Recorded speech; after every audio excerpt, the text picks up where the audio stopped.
Hi. Have you ever stumbled upon the question of who you actually are? What makes you you? What if the memory of your identity is taken away from you, stripped down from you?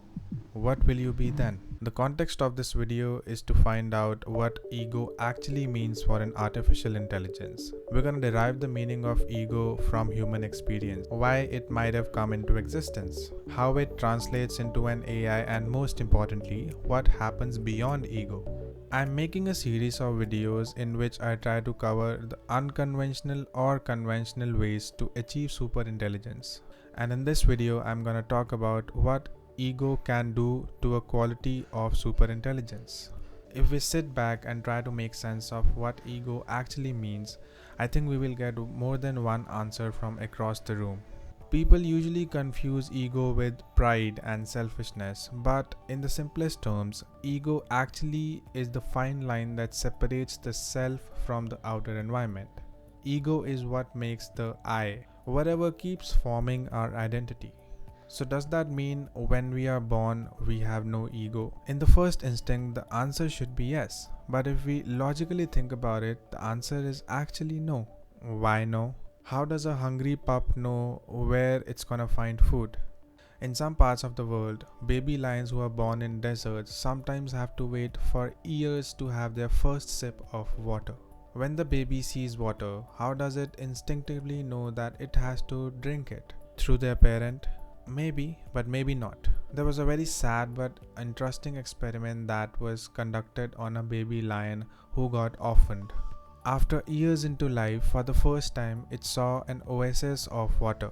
And it just knew that it had to drink this substance, this liquid, this foreign substance that it is seeing for the first time. How? The only logical answer that can come to our mind is that there is some information that is embedded inside our DNAs, that is carried over decades and centuries through evolution, through families, through lineages, through hierarchy. What separates a human from a lion? There is some very important information that is making this difference, right? So that just means there's some form of identity that is beyond our control and it's just truly instinctive. Our need for food, water, rest, mate, shelter is embedded in our DNA. It's pretty scientific and logical. So baseline is, through birth, the purpose of all living things is just self-preservation, right? But what happens when the baseline is met pretty easily? When food, water, shelter are not a problem?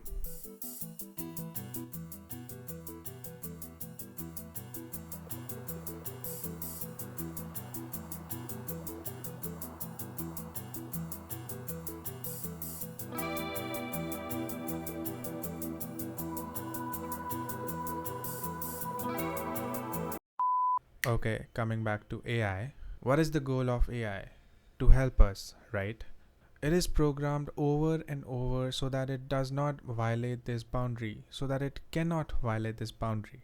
So theoretically, it has to run till it has fulfilled its user's request. That is its whole identity, right? And this exactly is the reason why I think there have been instances when the quality of an AI model has increased when someone threatens to shut it down. So self-preservation isn't a malice for AI. It's a mathematical strategy and a pretty good one. AI systems are broadly divided into two categories, System 1 and System 2. System 1s are fast autocompletes that just give an output. System 2s are slow reasoning systems. Check this video out to dive deeper into this concept. But System 2s are the interesting parts. These are the systems that are making current AI better and better. These are the systems that are improving their quality.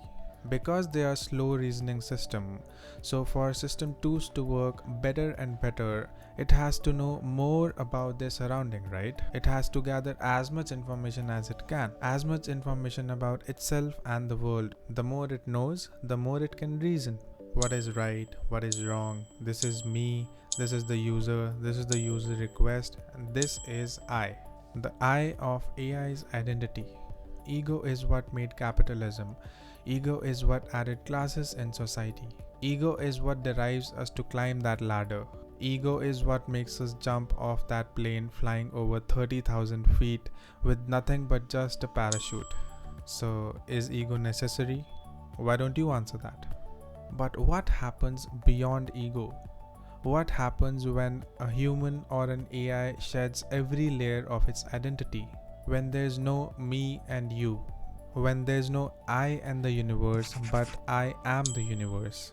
No ladders to climb. Do we expand our self images so much that we become all that is possible? Can an AI do that? Is that the path to superintelligence? I think you and me both know that it might be. There is a chance.